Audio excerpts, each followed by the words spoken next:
नमस्कार, आप देख रहे हैं देश रोजाना। मैं हूं बेनजीर हाशमी। बुलेटिन में शुरुआत करेंगे आज दिन भर की कुछ ताज़ा खबरों के साथ, फिर बात करेंगे हरियाणा की बड़ी और खास खबरों की।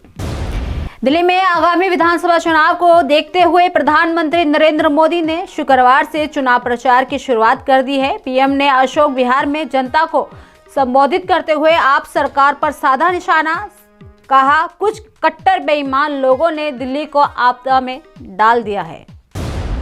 पूर्व प्रधानमंत्री मनमोहन सिंह के निधन के 7 दिन बाद उनके घर पर अखंड पाठ और भोग कार्यक्रम में कांग्रेस की पूर्व अध्यक्ष सोनिया गांधी और कांग्रेस चीफ मल्लिकार्जुन खड़गे हुए शामिल।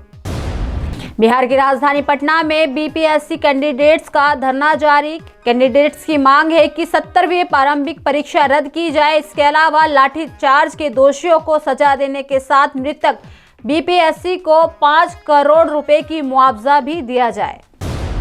छत्तीसगढ़ के गरियाबंद जिले के नक्सल प्रभावित सोरनामाल जंगल में सुरक्षा बलों ने 3 नक्सलियों को मार गिराने की कामयाबी हासिल की। बताया जा रहा है कि डीआरजी और एसटीएफ की टीम ने नक्सलियों को घेरा है। छत्तीसगढ़ और उड़ीसा दोनों राज्यों के करीब 300 जवान मौके पर मौजूद। अब विदेश जाने वालों को केंद्र सरकार को देना होगा अपना पर्सनल डेटा। सरकार पूछेगी कि यात्रा का खर्च किसने और कैसे उठाया। ये डेटा 5 साल तक रहेगा स्टोर। देश के उत्तरी राज्यों में कड़ाके की ठंड का कहर जारी। इसकी वजह से सैकड़ों फ्लाइट्स हुई रद्द। आज घने कोहरे के कारण 202 फ्लाइट्स हुई लेट। दिल्ली और आगरा से खुलने वाली कई ट्रेनें देरी से चली।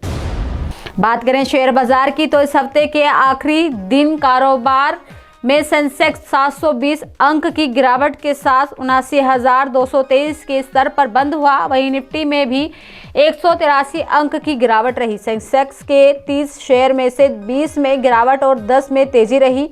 निफ्टी के 50 शेयरों में से 32 में गिरावट और 18 में तेजी रही। सोने चांदी के दाम में आज तेजी देखने को मिली। 10 ग्राम सोना, 10 ग्राम 24 कैरेट गोल्ड का भाव 390 रुपये बढ़कर 77,469 रुपये पर पहुंच गया। वहीं चांदी भी 500 रुपये ऊपर पहुंची। तो ये थी दिन भर की ताज़ा सुर्खियां। बात करते हैं हरियाणा की बड़ी और खास खबरों की। हरियाणा में एंटी करप्शन ब्यूरो एसीबी ने 2 अलग अलग जगहों से 4 लोगों को रिश्वत लेते हुए रंगे हाथों पकड़ा है। दरअसल पहला मामला हरियाणा के करनाल का है, जहां पर एसीबी ने सहायक खाद्य एवं आपूर्ति अधिकारी, खाद्य एवं आपूर्ति निरीक्षक के साथ साथ रिटायर हो चुके सेवादार को रिश्वत के आरोप में गिरफ्तार किया है। इन तीनों पर आरोप लगाए गए थे कि ये डिपो होल्डर से 20 रुपये प्रति क्विंटल के हिसाब से अवैध उगाही करते हैं।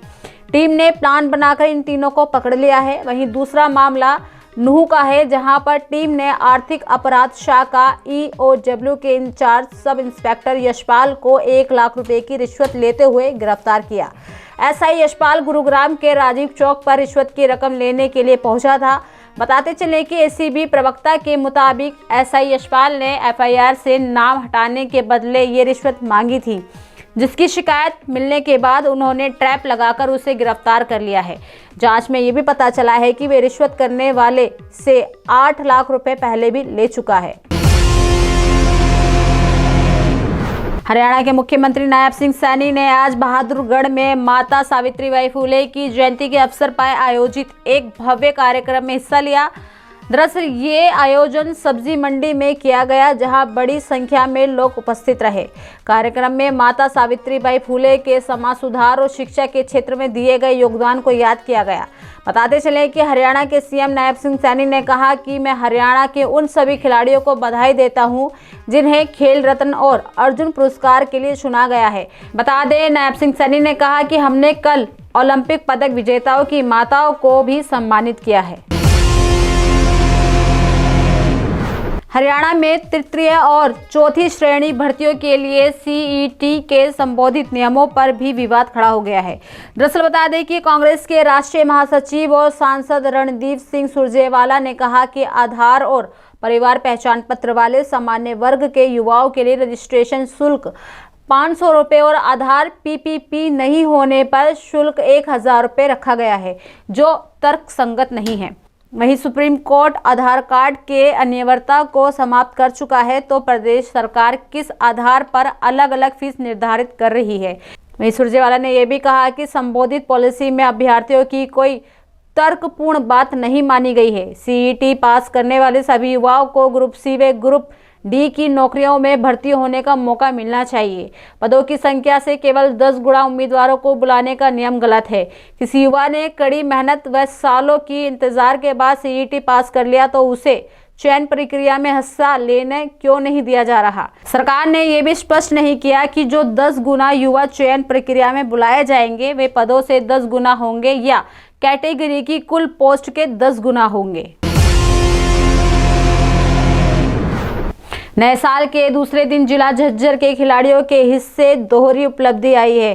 दरअसल युवा एवं खेल मंत्रालय की ओर से एथलीटों की जारी सूची के मुताबिक ओलंपिक में 2 पदक विजेता गोरिया गांव निवासी शूटर मनु भाकर को खेल रत्न, तो ओलंपिक पदक विजेता और भिरोहड़ गांव निवासी पहलवान अमन सहरावत को अर्जुन अवार्ड देने की घोषणा की गई है। सरकार ने उन्हें ये सम्मान देकर खिलाड़ियों का हौसला बढ़ाने का काम किया है। बताते चले कि 26 जुलाई से शुरू हुए पेरिस ओलंपिक में 10 metre air pistol women's event में मनु भाकर ने भारत को पेरिस ओलंपिक का पहला कांस्य मेडल दिलाया, जिसके बाद वे शूटिंग में पदक जीतने वाली पहली भारतीय महिला निशानेबाज बनी। तो वहीं जुलाई को मनु ने शरबजीत सिंह के साथ 10 मीटर एयर पिस्टल मिश्रित युगल का कांस्य पदक जीता। इस प्रकार मनु ने एक ओलंपिक में 2 पदक जीतकर इतिहास रच दिया। जबकि पेरिस 2024 में महिलाओं की 25 मीटर एयर पिस्टल फाइनल में मनु भाकर 28 अंकों के साथ चौथे स्थान पर रही। बात करें हरियाणा के मौसम की, तो पहाड़ों पर हो रही लगातार बर्फबारी का असर मैदानी इलाकों पर ज्यादा देखने को मिल रहा है। सुबह के समय कोहरा छाने और ठंडी हवाएं चलने से रात का तापमान तेजी से नीचे आया है। वहीं प्रदेश में हिसार का न्यूनतम तापमान 2.3 डिग्री तक पहुंच गया। ये प्रदेश में सबसे ठंडा क्षेत्र रहा। अब आने वाले दिनों में सुबह और शाम को कोहरा छाने के साथ ही नया पश्चिमी विक्षोभ एक्टिव होगा। इससे वर्षा होने की भी संभावना रहेगी। मौसम में परिवर्तन के चलते मौसम वैज्ञानिकों की तरफ से रात के तापमान में गिरावट की संभावना व्यक्त की गई है। बताते चले कि उत्तर व उत्तर पश्चिमी हवाओं से तापमान नीचे भी गिरा है। भारत मौसम विज्ञान विभाग के अनुसार आने वाले दिनों में प्रदेश में हल्की बारिश के आसार भी बने हुए हैं। तो ये थी दिन भर की ताजा सुर्खियों के साथ हरियाणा की बड़ी और खास खबरें। कल फिर होगी मुलाकात ऐसी ही खास खबरों के साथ। तब तक के लिए बने रहिए हमारे साथ और देखते रहिए देश रोजाना। नमस्कार।